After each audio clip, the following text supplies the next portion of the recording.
Hey, everybody. Welcome back to our Boston Marathon recap episode. This is episode number 34.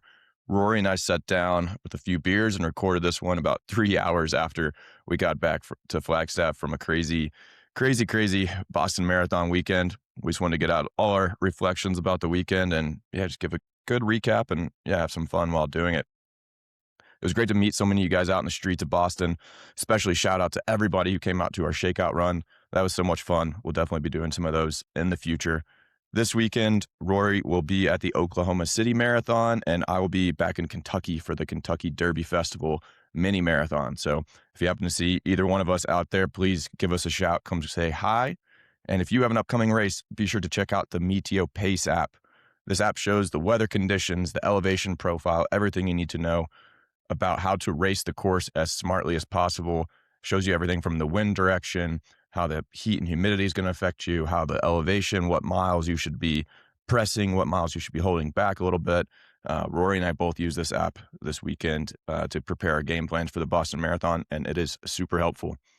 And lastly, we both have YouTube videos coming out on our personal YouTube channels that'll be recapping the whole Boston weekend. So please check those out when they drop.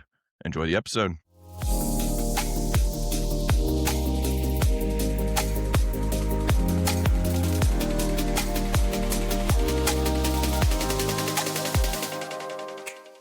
All right. This is episode 34. 34. All right. Should we start with a toast? Yeah. All right. Crack it. I don't know if we'll even be able to hear that. Oh, shit. Got some bubbles. Do you need to go? No, we're good. We're good. We'll take care of it. We have to leave that in there somewhere. Okay. So we just cracked a ice cold. I got the champagne of beers, the Miller High Life. We've got a Miller Lite. Fresh out of the backpack, all over the pants. We're about just over 48 hours post Boston. We're both limping around. I ran today, but I didn't run very fast, and I'm definitely moving a little funny, but just a little bit of DOMS. Nothing we can't shake over time, but we're going to do a little bit of a deep dive into the whole weekend, and I guess our perspectives of our races and maybe some key takeaways after looking at all the results from this past weekend and just kind of dissect, what Boston was, because it was a historic day. Where do you want to start in terms of the pre-race festivities, JT? Maybe walk us through what your weekend was like at your first ever Boston Marathon. Yeah, this being my first Boston, I knew it was going to be electric. That was just kind of my expectation going in, and it did not disappoint. I will say that. Just from the second we got to the airport, we got in on Friday night, Saturday morning, and wake up, the hotel was just absolutely buzzing. You step outside, we were basically right by the finish line at the hotel we were staying at, the Fairmont Copley, and people everywhere, like shoulder to shoulder in the streets. First thing I really did was our shakeout run, which was at 12:30 that day, and Emily, my wife, went with me, and she was asking me like what I expected when we got there. And I was like, honestly, there could be 15 people or there could be 250 people. I have no idea. We put besides like promoting it, we didn't really put any like feelers out or try to get an RSVP or anything like that. So we really didn't know. And I got there 15 minutes early, and there was already 40 people sitting on the Hatch Memorial steps waiting, which was awesome. Yeah, I think we should definitely shout out to all of the loyal listeners of the Life in Stride podcast and the Out and Back podcast. It was fun to collaborate with Danny, Scotty, and Streegs with that shakeout. We didn't do an official tally on what people were there for, whether they were there for the Life in Stride boys or us, but there was definitely a lot of people that were listeners of both podcasts, and I feel like it blew my expectations out of the water just with how excited and how much energy was brought to that shakeout. It was really fun. I was hesitant to do a shakeout because I've never done one like that before, and I've never turned on that, pre-race, like social energy quite that high. But in retrospect, really glad I did it. We'll definitely do it again. Yeah, we'll do it again. I want to give a rough estimate on we took a big group photo, and I tried to count, and then before I started like overlapping and losing count of where I was at 70 something, and I still had quite a ways to go. So I'm going to put rough tally 120 is my tally. Someone said that someone's parents, was it Danny's parents, said that they counted 115. But Okay. I feel like I met everyone that was there too. That's the crazy thing, is whether it was before we started or after, we got to meet a lot of different people. And even throughout the weekend, some people that missed the shakeout came up to us and introduced themselves as listeners to the podcast. That was really fun, really cool. Just the first time we've been at a race like this with this platform, and we're grateful for all of our listeners. And yeah, it was a cool event. For me personally, there was a little bit more uh, of a schedule to follow all weekend. I got in Thursday and my stuff started Friday. I had the press conference Friday. I had an Amaze Fit panel on Friday. And then before the shakeout Saturday, I had a Puma panel. So I kind of had like the full on, like, branded out sponsored events kind of Boston experience for the first time ever. Cause the year prior, I was kind of flying under the radar a bit. Wasn't invited to the press conference and didn't have more than just a couple Puma events to show up to. So this was my first like full weekend. And I will say, I don't think it was a deterrent to performance in any way. I think it was fun. I think I feel like I connected with people at a higher level than I ever have on a race weekend, just like general, just like on the street, just running by, just a lot of cool encounters. And Boston just has that energy, just feels like there's a lot of that going on. And Everybody was stoked, and I think everybody was also stoked because the weather was so nice. yeah, Like everybody knew it was going to be a fast day. Everybody was excited to be there. Sunday it rained all day, and I yeah, think everybody just, I don't know, at least in the elite hotel, everybody was just refreshing their phone. Like, all right, this is going to stick tomorrow, right? This is yeah. going to be nice, and I think that helped everybody be in such a good mood. But it was fun. Like we got to meet, like Floberg came out to the shakeout. There's all these people that comment on, like, pretty regular commenters on the podcast and on Instagram and stuff Yeah. of ours, and it's nice to kind of put a face to name of all those people, and get to hang out with them for a couple hours too. And special shout out to the lady listeners. I think lady listeners were the most excited to introduce themselves to us as lady listeners, because we've kind of coined them as the lesser, the loud minority of our listeners. Now Yeah. we're going to call them, they small but mighty, the 20% that carry our show. So shout out Shout out. shout out to the lady listeners. Yeah, I mean, it was a cool atmosphere before the race, and let's now shift over to talking about race morning, race day, the race itself. Obviously, I mean, we knew it was going to be fast. I booked it months ago that it was going to be fast. I didn't know it was going to be that fast, and it was a crazy race. And I remember, I think the earliest core memory of the race for me was when the first bottle station came by, and you like were like, "What up, dude?" And you're like, and it was Like I like, said, this bitch is rolling. yeah. Is what I said. I was Yeah. like, we are fast. Yeah. We were 14, 15, 14, 20-ish at 5K.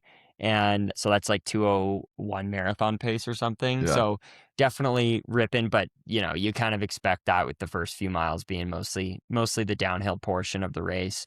And it was kind of all gas, no brakes from that point on.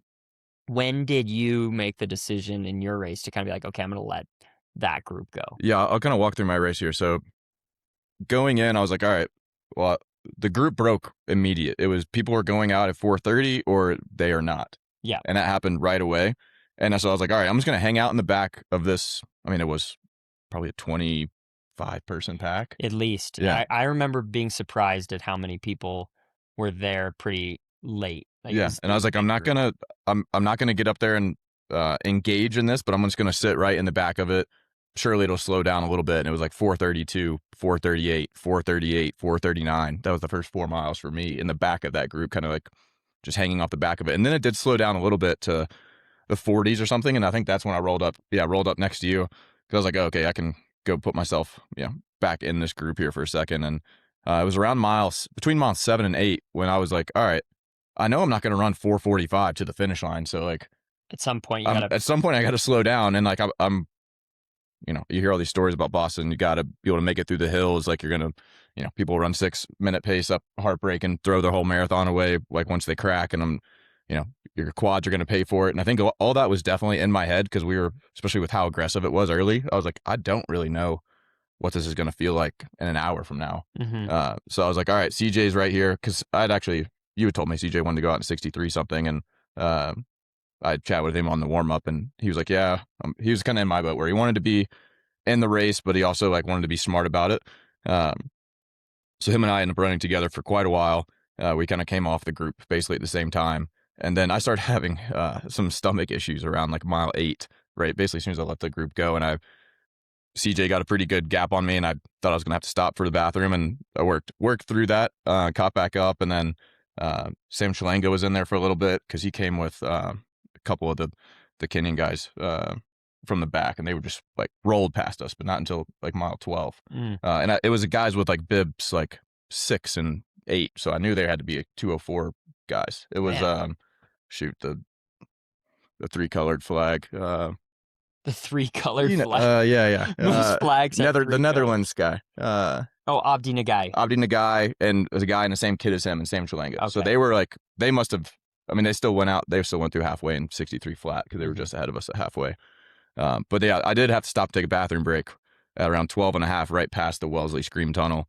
I hope there's no pictures or videos floating around because just had to let it rip. Let's just say we can safely assume you weren't the only one that used the bathroom in an unofficial facility. Yeah, probably on Monday, so. Probably so. But yeah, I do think I did it at the right time because after that was halfway, and then from halfway to the finish line, there was no empty, quiet parts of the course. So Yep. there's no real quiet parts of the Boston course, but I think I did stop in the quietest place I could. But then after that, I basically was kind of running solo through the hills. The big thing is like I wanted to average under 5:10 pace through the Newton Hills. I was like, if I can do that, get to the top of Heartbreak feeling pretty good, I know I'm gonna. And we were so far under like my big goal is to break 2:10, and I was so far under. I was almost 2 minutes under 2:10 pace at halfway, going through in 63:20. That I knew I just needed to not blow up and not screw this thing up. That's like what I kept telling myself. And I think I ran 5:08 pace through the hills. I ran 5:23 on the 20th mile on Heartbreak, and then 21st mile, and then jumped right back into 4:59s to 5 flats, and basically ran that all the way to the finish. I saw I needed like a 5:12 or 5:15 or something at the mile to go, and I think I ran like 4:56 or 4:57 for that last mile. Yeah. So okay. worked out. Yeah, I would say, man, I'm trying to unpack the emotional side of this race for me because it's like one of those where there's so many cool spots. Like this was the most I've ever gone into a race and just been like, I'm feeling good. I'm racing. I'm in it. I'm attacking. You're very confident. Yeah, I was in. so like dialed to 11. And that's my like we can do some takeaways after I break down the race a little bit more, but I have some fun takeaways and some lessons learned, and Boston for me was this giant lesson in mortality, really, like humility and mortality. But my race was honestly perfect through halfway, where I felt really relaxed coming through in like that 61:50s, same as the year before. But the thing that was different about this Boston and last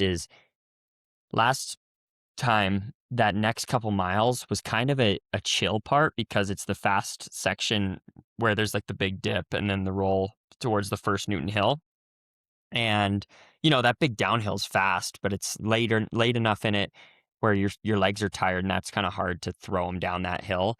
And I think it was Baranu made a big move from Ethiopia to kind of gap people through the 20K bottle. And all of a sudden, like John Career, Benson Kipruto, Alphonse Simbu, all the players like fly by our group to catch Baranu because he's won it before. He was one of those guys that, past champion. I don't remember which iteration he won, but they respected him enough to be like, we can't let him get away. And he had put like 50 meters on the like Ryan Ford, Henrik Pfeiffer, and Alex Meyer group that was kind of leading us out. I think looking at the splits, I think he had like a 11-second lead at the halfway point. Yeah, he took off. Yeah. Like he really tried to put everyone away. And John Career, the eventual winner of the race, like when I watched him go, he went with such conviction that I was like, I need to go. I need to go. If you have any hopes of podiuming when the previous champion covers a move with seriousness, you have to cover it with seriousness. And that next 3 miles from 13 to 16, my race went from this is feeling really in control to like oh my gosh, this is so intense. And I'll look at the splits here because it was crazy. I was So gonna say, that's a tough place to be mentally. I think that's what got me. It was like, all right, there's still an hour left of yeah, running, and like I feel good right now, and like should I cover all these moves or like do I play it a little bit safe? That was like the constant battle because I think I was so worried about just because you hear so much about like, oh, you're gonna blow out your quads the first half. yep. Yep. So this 2 mile stretch specifically, I think cost me gravely. So before the big down is in the 16th mile. You lose 109 feet in that mile. That's the only hill on the course that is more net loss in a mile is the first mile. It's That's almost once, hard to run down that hill. yeah, I remember like I remember being like, oh, I'll run like 4:35 down this mile, and I got to it, and I was like, I don't feel like I'm running downhill right now. Like yeah, it was like so steep that it's uncomfortable. yeah. So from 13 to 14, you lose 8 feet. So relatively flat mile. We ran a 4:32. That was when John Career went around me. The next mile I ran a 4:36. That's with 25 feet of gain. So it's an uphill mile technically. 4:36, and then the big down 4:36 again. So that 5K stretch, I ran another 14:10, right? Like, Yeah. and that was in the moment felt like the right thing to do. In hindsight, I'm like, if I could have even like taken a little bit of the edge off in those few miles, kept it like a little bit closer, but not fully committed to matching that move, I wonder, do I make it another mile or two later in the race feeling a little bit better and place a bit higher? Anyways, after 16, the next mile, I slowly start to lose that group. We turn right at the firehouse. I start running the Newton Hills basically in this weird yo-yo game. Richard Ringer, Charles Hicks are right in front of me. Those guys finish in like 2:04:35, 2:04:45, and they were like literally right in front of me. And I had just passed Ryan Ford. Uh, we had dropped guys like Clayton Young, Joe Klecker, Alex Masai, all these guys that beat me, right? And I'm on like a mission to attack these hills, to get in position, to keep. I was thinking in my head, I was like, keep Richard Ringer and Charles Hicks right here because who knows what's going to happen. And I continued to run pretty strong through Newton. Were you like very aware that you guys were also on like 204 pace at that point? Yeah, well, 203 low because we were at 203 high pace and then ran a 14:10 5K. So we dropped it down to like 203 low through 25K. Um, I was aware of it, but I think I was too entrenched in the race to really grasp what we were doing in the moment. I think even though I was seeing the splits as they were coming, I was very much focused on like guys like Zuhair and guys that I knew were going to be contending for the places I wanted to be in. And I think I just got caught up in it because mile 17, this is the first Newton Hill at the firehouse that I ran a 4:49 up. Mile 18, second Newton Hill, that's a 4:49.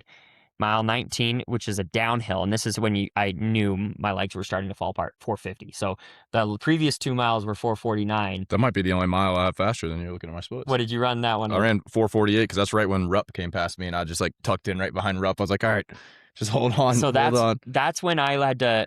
That's when I basically started to be like, okay, my legs are dying. I was like basically trying to gather myself on that downhill. Like I was like, hold yourself together and get through heartbreak. It was Because like, two more big ones are yeah, right around the corner. yeah. So I'm like, I got 2 miles left of really hard running. Mile 20 was a 4:55, which I was like, that's solid. That's a net uphill mile. And then heartbreak mile was a 5:09, which, looking at these first 20 miles compared to last year, I would have been way ahead of my 2025 self, like way ahead.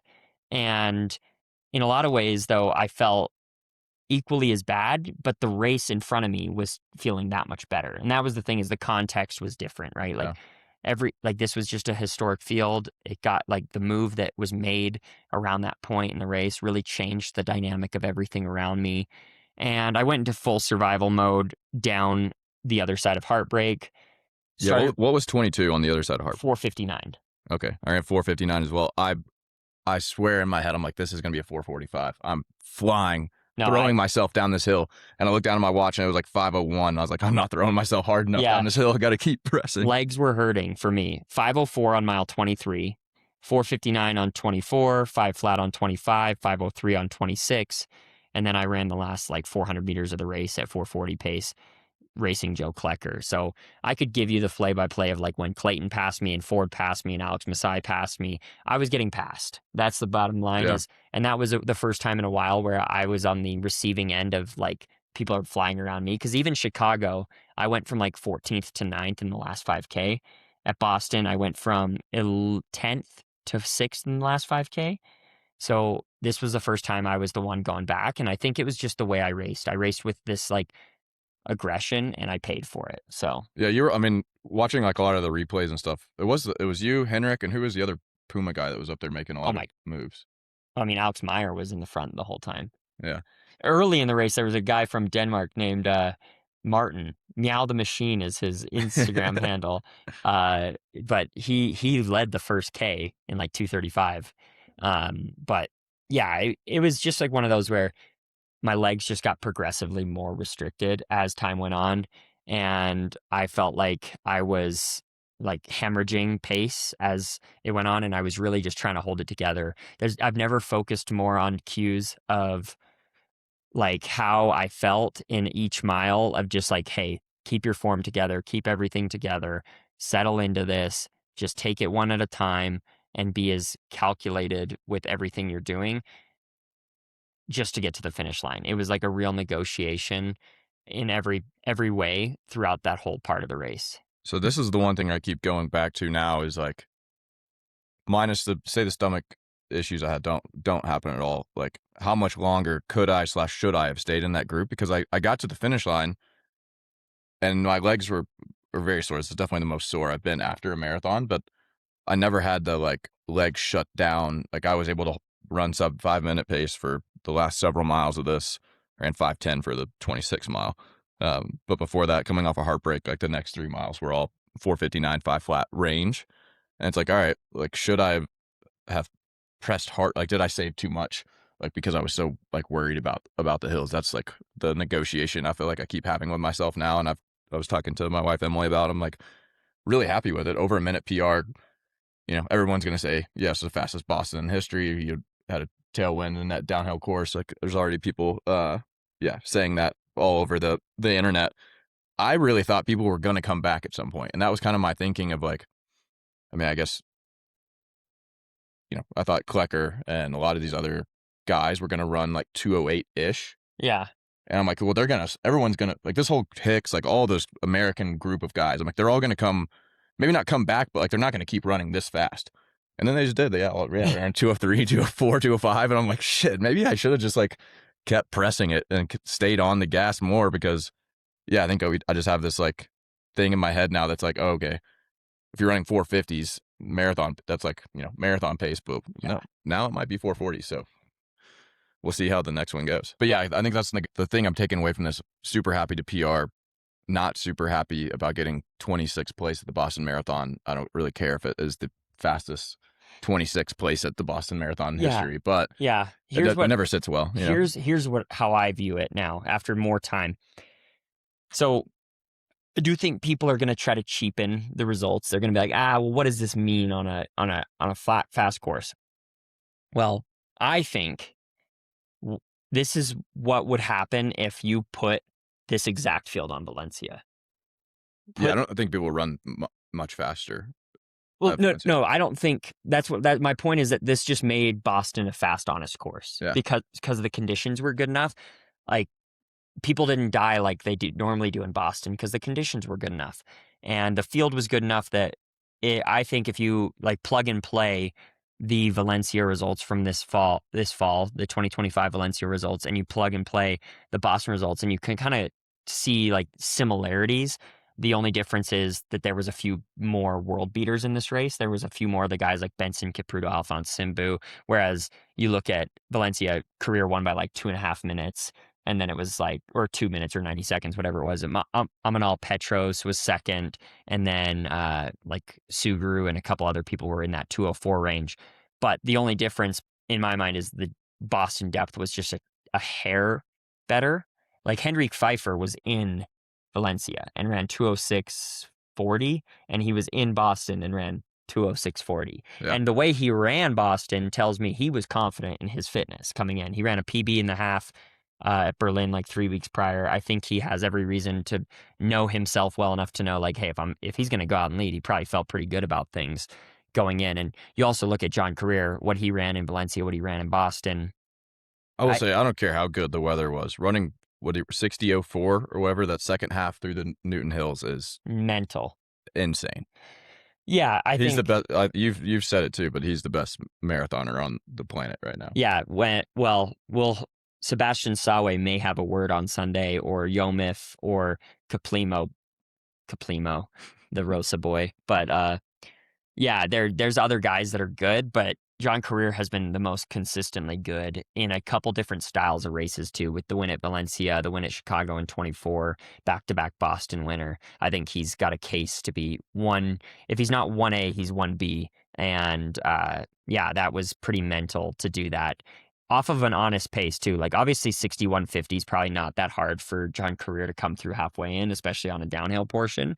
But still, to turn on the 60 minutes through Newton is pretty nuts. And those guys, the guys he left behind him, were also World really good. beaters. Yep. Yeah, Alphonse Simbu, world champion, now his second straight time on the podium at Boston. And Benson Kipruto has 4 major wins. So like to beat a guy like that is always going to mean something.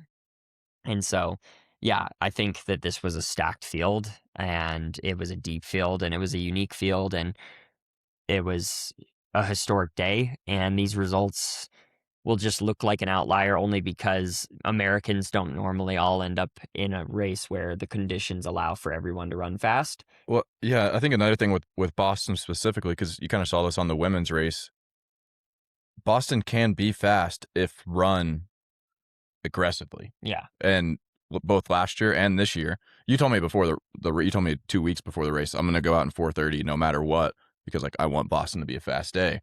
And you're like, if I get it started, like it'll go.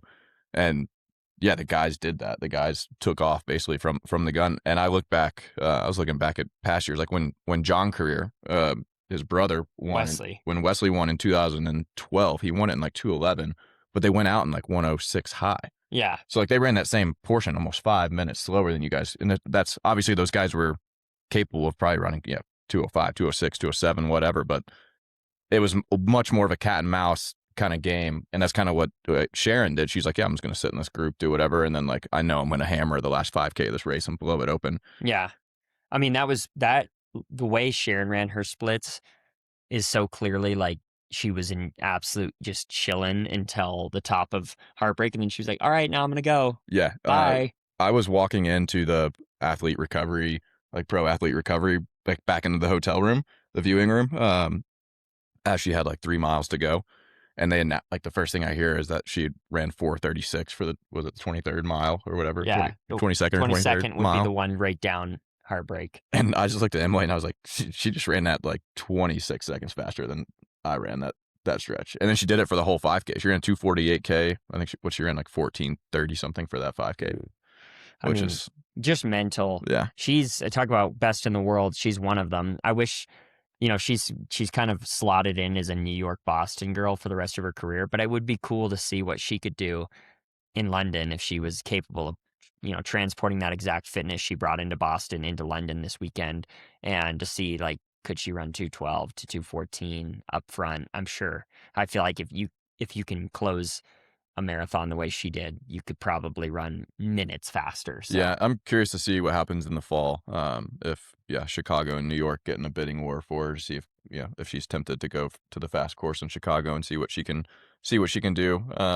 Obviously, we don't know what's going to happen, but I think that would be interesting, because she has kind of just done the back and forth game between those two races, and you can't really tell you're a defending champ at both races. It's probably a pretty big appearance fee, I would imagine. It's hard to say no to that kind of a experience and level of treatment, but it would be awesome to see what she could go run at even Valencia or something that's not a major, just known as a super fast course. Yeah. What Sharon could do. And she got to rock. She got her own colorway. Got the pink Velocity Elite 3s. They had them like all over Dick's Sporting Goods. Apparently they sold out at Dick's after she won the race. So there we go. Shout out to Under Armour there. Shoes. Yeah, people say Sharon, she's a big shoe salesman now. People are buying them. So I got a pink pair that they brought me. Yeah, you got to We match had Sharon. the all black kit and the pink shoes, and Black kit looked smart. Looked clean, I should say. I didn't think you would make the whole race with arm sleeves though. I had to toss mine at like 9 miles. I forgot I had them on at some point. I Yeah. got hot. It's crazy. I know it was perfect conditions, but I remember thinking to myself like 8 miles in, I'm hot right now. Yeah, I remember when I was running with CJ. CJ took his off, and I was like, "Oh, good idea. I should probably take these off." And then I didn't, and then I think I just forgot about it after that. Maybe you left like 20 seconds in like heat, uh, like you were just a little bit Maybe warmer. they were just covered in salt, like my whole singlet and everything. I think, I guess from the bicarb, I was just covered in salt when I got done. Yeah. What are your key takeaways from the race as like just from you? Like you finish the race, you have 48 hours to think about it. What are your like emotional takeaways? What does this say about your preparation? What does this say about, you know, what you did on the race from an execution standpoint? Do you have anything that you're like, now you know better in hindsight? I think I've unlocked something. I hope I've unlocked something here where you talk about like being able to go into like eco mode and not die and stuff. And I think the volume of training that we both did, but like yeah, running the 140-mile week, the several weeks in the 130s, averaging for 120 for 14 weeks in a row. I do think that really allowed me to maybe not get as beat up as some people because yeah, I'm kind of afraid of like I've had some bad experiences the last 10K of a marathon several times. Uh and I'm kind of like afraid of that happening again. But now my last two marathons that hasn't happened to me and I'm like, okay, well, what did I do different these two marathons versus the first five I did in my career? And well, I ran more. And Yeah. then, yeah, from that was from CIM, and then I ran more for this one. Yep. And it's like, okay, well, obviously I'm kind of unlocking something there. I guess Yeah. maybe bad news for, you know, my knees and whoever has to send me trainers every like 3 weeks. Cause I guess like now I'm just gonna have to be the 130, 140 mileage guy for the rest of my marathon career. But I do think that has helped Yeah. tremendously What about as from the an mileage. execution standpoint on the day? Do you think if you can play back moments, is there like a decision you wish you would have made differently?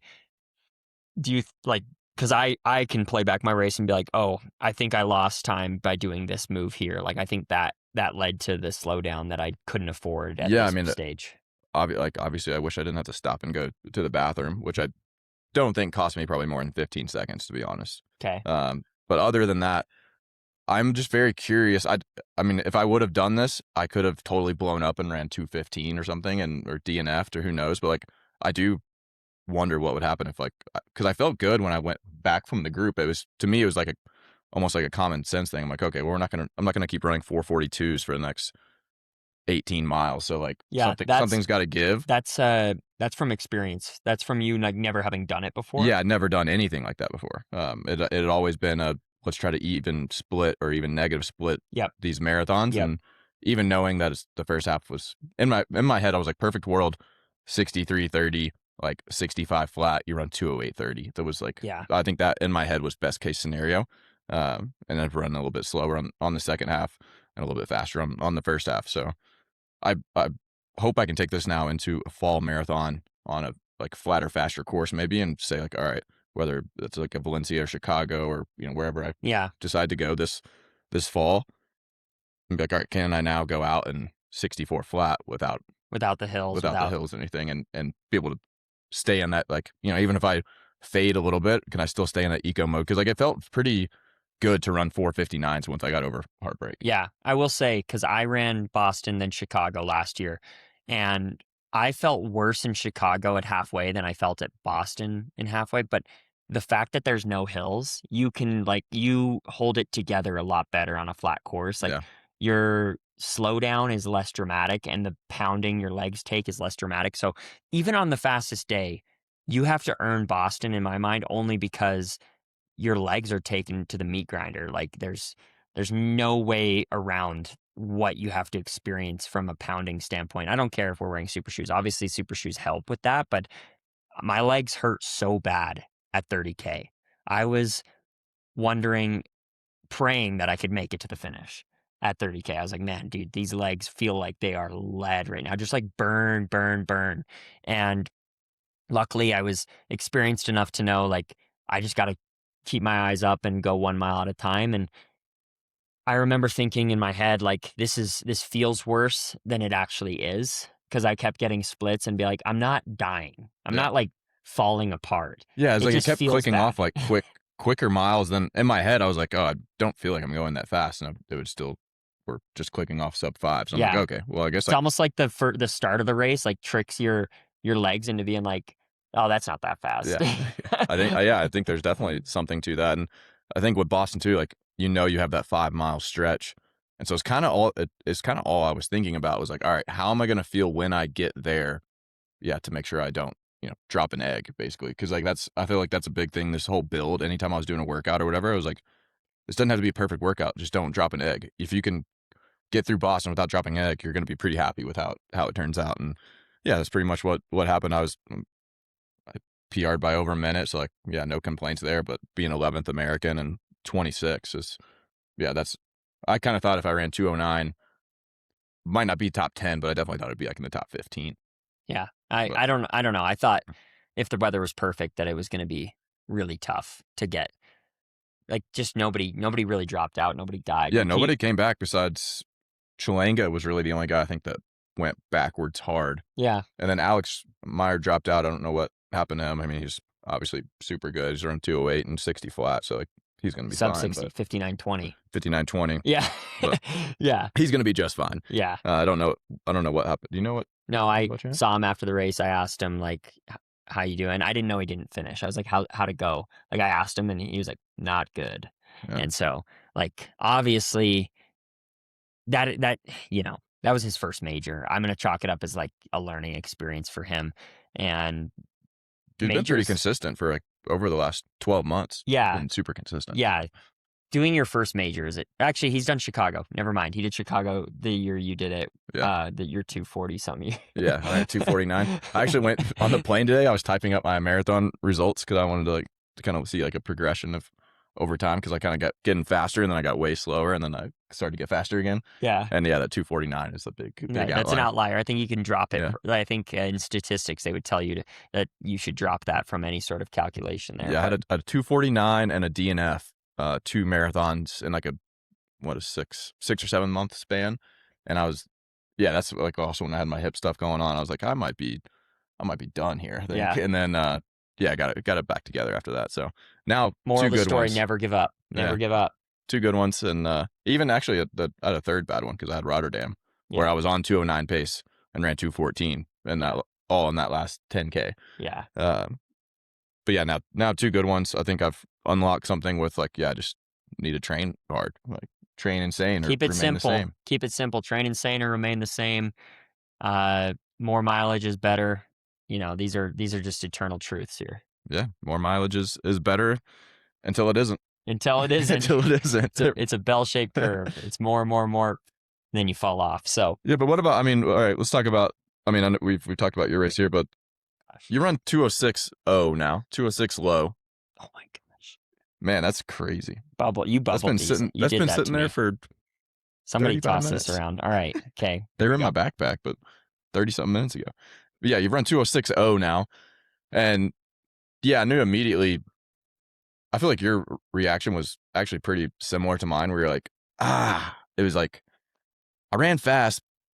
I kind of accomplished what I was thinking time. Or actually, you said you wanted to run 204 before. You said you wanted to beat Ryan's Boston time, Yeah, I wanted to go after the unofficial white guy record of white Boston. guy record of Boston, but still to run up close to a minute PB at a major is like, yeah, very, very cool. So like, what do you make of the competition? Do you think like, yeah, how would you rate your race? I guess. Yeah, it was a B day. I think I had A day fitness, and that's the only thing that I'm beating myself up about a little bit is a missed opportunity, but it wasn't a missed opportunity entirely because after processing it and talking with John and talking with my therapist, honestly, genuinely, just like going through like the motions and like processing how I feel about everything. I feel like I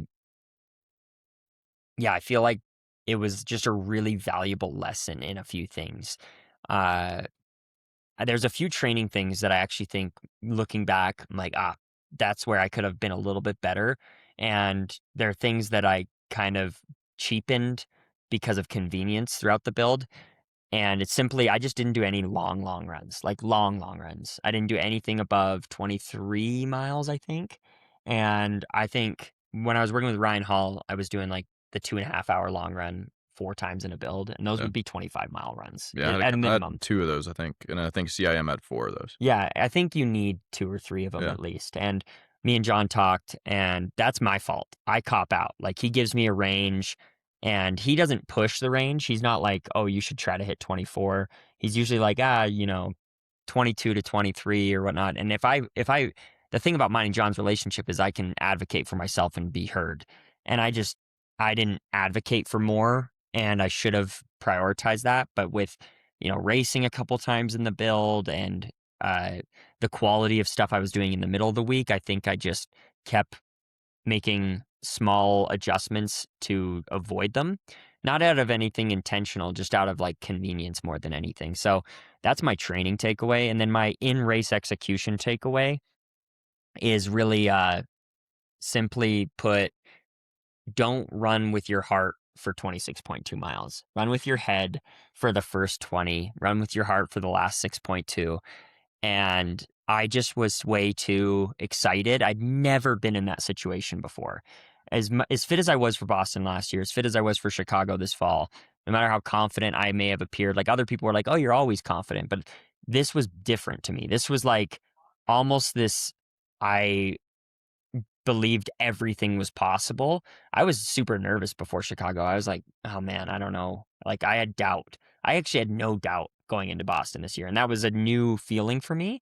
And I feel like I had to learn the hard way that for me personally, I need to still, even when I'm really fit, respect the energy conservation of the race and not let it get carried away with like thinking about everything as it's in these early phases. Like, oh, match that move. I was just kind of like sporadic and emotional, and I should have just been more calculated. And I think if I had been more calculated, I saved myself from going backwards a couple times in that race. And that's the big difference between a good day and a great day. There's a taekwondo class next door that, is getting a little loud. Hopefully it doesn't mess up our audio, but, Well, yeah, I think what I was saying was I remember my college coach saying this is, like, when I was getting ready for, like, 10K at NCAAs, like, good soldiers take a long time to die because like, I was very much in college, I would get into these races where if it was just like SECs where there's just like 2 or 3 of us,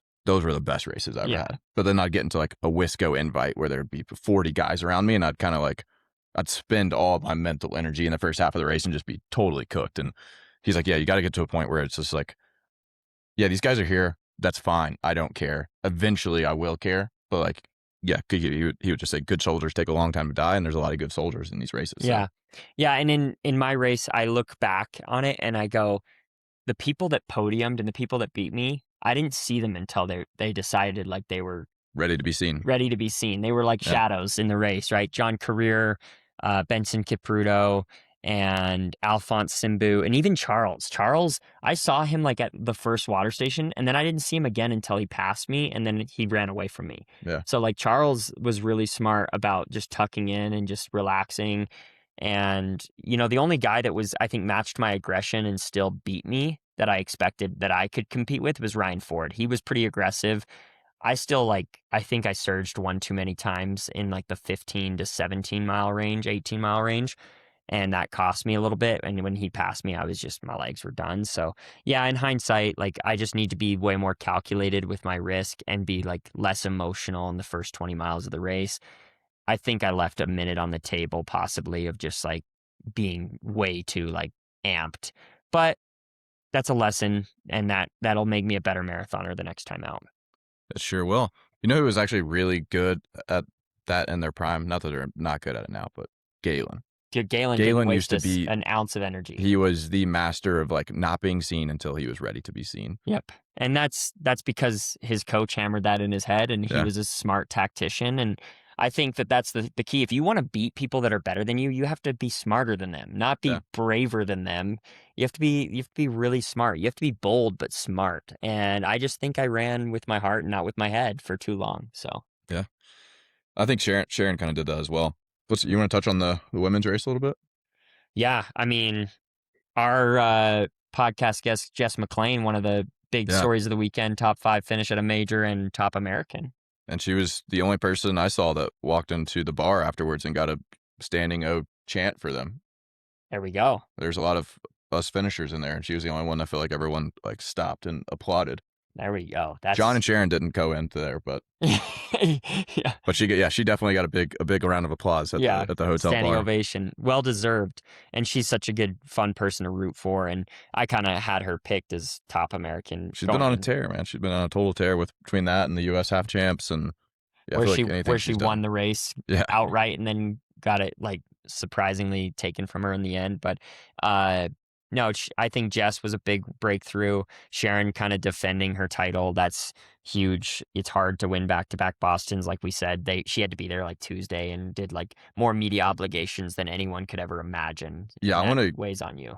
I want to give like a shout out to that because yeah. So Sharon left Kenya on Monday, got to Boston on Wednesday, and had like obligations, media obligations from Wednesday until Sunday. They basically gave her kind of like the day off. She didn't have to do anything on Sunday, but yeah, Wednesday, Thursday, Friday, Saturday, she was just like Haas was like, I don't know when like she's gonna run. Like she has to, speak to these people, go to this dinner, and you're a returning champion, you gotta do the returning champions dinner. It's like it's all these very cool, like it's a privilege to be at all these things and to have to sit in 10 press conferences and do all that stuff, but it is very taxing It's taxing when you're trying to get ready for to defend your title at the Boston Marathon. That's what I remember Haas saying, that he was like, yeah, this is why it's so hard to repeat here, is if you win, you come back and you have to do all this stuff, which is, the things in themselves are a lot of fun, but it does definitely take a toll on you.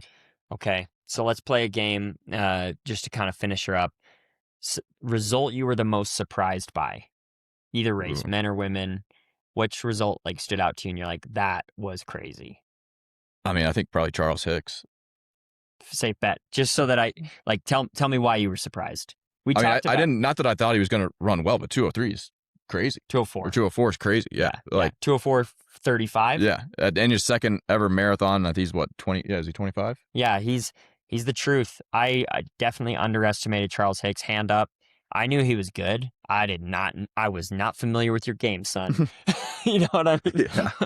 That was pretty sweet. So you are now officially on the watch list. You can't sneak up on anyone anymore if you're Charles Hicks. He's going to have a target on his back, but hopefully he's built for it. And it seems like, if you can do that at Boston, I have full confidence that you are built for that kind of stuff. So we talked about the Olympic trials last time we were in this studio, and Someone posted, I think Sidious posted, it's like, yeah, it's like 713 days away. Yeah, and then they It's were coming like, up. here's your rankings.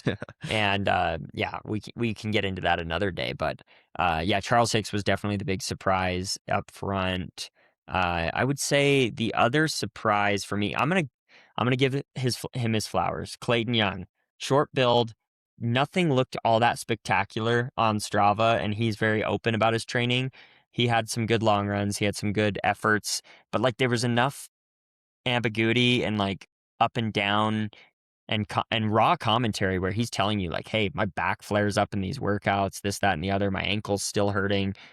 I had written off the possibility of him like having a career day. And, the guy's been ninth at the Olympics and basically won the Olympic trials and done some other good things. So I'm not saying that was the best race of his career. I think it's up there though. And to do that off of a abbreviated build with not your perfect workout execution, that shows that the guy just knows how to run a marathon. Yeah, I will give him his props, especially when he had that post about his back. I was like, dude, you're screwed. You have back problems going into like, Boston? I'm like, you're gonna bang the first 10 miles downhill and then have to climb through the Newton Hills. I'm like, there's no way this turns out well for you. But if I could think of I can't think of a worse race for your lower back than the Boston Marathon. Yeah. So maybe you think he just fooled us into he just was actually fine the whole time. Yeah, maybe he's got that deep level of mind games. I don't think so though. I think he's pretty real. Okay. Result you're the most not so we said surprise. Let's say the result that you feel like you called? Like, did you call your shot? Or like, obviously you could say Sharon because I'm pretty sure everyone had Sharon winning, but Yeah. like maybe something where you're like, I knew this person was about to pop off. I don't know if this is like a cheap answer, but I feel like Zuhair, like Yeah, I he knew just kind of he's kind of like punched it home. It's like everyone's like, all right, 205, ran really well at New York half. Like he slammed it home that like, yeah, he is the real deal. He is belongs on the top stage and is, yeah, his name's going to be at the top of American yeah. marathoning for the next who knows how long. Yeah, I would say Jess McClain would be my answer just Yeah. because I would say if I was booking bets right now for other people and I wanted to like say like who I'm going to put my money on, she's my safe bet to make the US Olympic team in 2028. Not because it's like a sure thing, because there's no such thing as a sure thing in that, but I feel like I just know what I'm getting with her every time. Like it's her like range is getting higher, but also tighter. Like Yeah. it's just right there. So I felt really confident she was going to crush. Bummer we didn't get to see her versus Fiona. That was the one thing. I was like, because I think Fiona would have been a good challenger for that. Because when Fiona's on, she's pretty untouchable in a lot of ways. What do you make of Emily Sisson's race? Her first time at Boston, even though she's a New England girl. She ran a really good race, but do you think I mean, she got beat by Fiona in New York. Is she starting to lose the reins of American marathoning a little bit? I won't bury her yet. I won't say that she's done because I don't know what she was dealing with those injuries and stuff coming off the Olympics. And sometimes later in your career, if you miss a substantial amount of time, it just takes the rebuild is tough. And I would say that this is a step forward from her New York performance. So there's progress and talent finds a way. So I thought it was a good day. I don't think it was her best day. I think she was third American, right? Yeah, I think so. Yeah, I think you're I right. think it was Frisbee second American for any Oh Frisbees. yeah, actually, shout out Super, Annie Frisbee. super consistent at Boston. She's a Boston built, proven commodity at this point. But yeah, Boston was sick. It was a crazy experience. I mean, to top it all off, I got to go on the field at Fenway the next day, which was sweet. Thanks, shout out Sharon.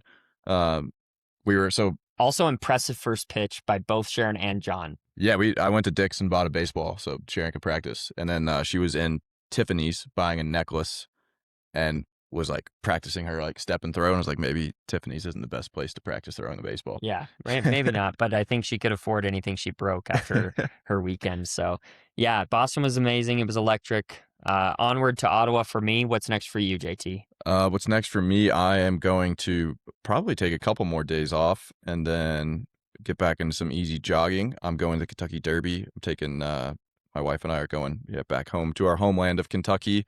We're going to do the trifecta of Thurby, Oaks, and Derby. Big weekend. There we go. Big weekend of racing. Heading home. Yeah. But then after that, yeah, back to work. I think something I'm going to do is I'm going to do a lot of different distance, shorter races, basically now through July. And I think at some point in July, I'll take a hard, probably 2-week break and then start getting ready for something in the fall. Yeah, I'm going to revamp for Ottawa. I'm going to try to just piece together enough to keep my fitness that I have right now. And I am really going to try to take the lessons I learned in Boston and apply them immediately to this race. And I hope that I can execute a beautiful masterpiece of a marathon in Ottawa. And hopefully that means a win, but the field is really good this year. So we'll see. Just want to Should have been a win last year. Yeah. Albert Career shout out. Thank Shout you for out that. to the dopers for ruining us. Ruining a good day. Rory's. We need a marathon win somewhere. A marathon win would be cool. So Ottawa would be the great place to do it. All right. Thank you everyone for listening. If you're not yet someone who has written us a review, JT hammered this home in our intro last time, but go write us a review, please. And thank you. We are going to get this week. I declare this week we will get a storefront set up for the hats. I'm leaving for the Derby and you're leaving for Oklahoma. So maybe one of our. Oh yeah, I'm going to Oklahoma City for the Oklahoma City Marathon as a guest appearance. So if you're in Oklahoma City, if you say hi, I mean, you might be listening to this after Oklahoma City, but shout out Oklahoma City. I feel like we should just go instead of posting this on Sunday. Maybe we just try to rip it. Do it. Let's post it Thursday or Friday. Yeah. All right. Till next time.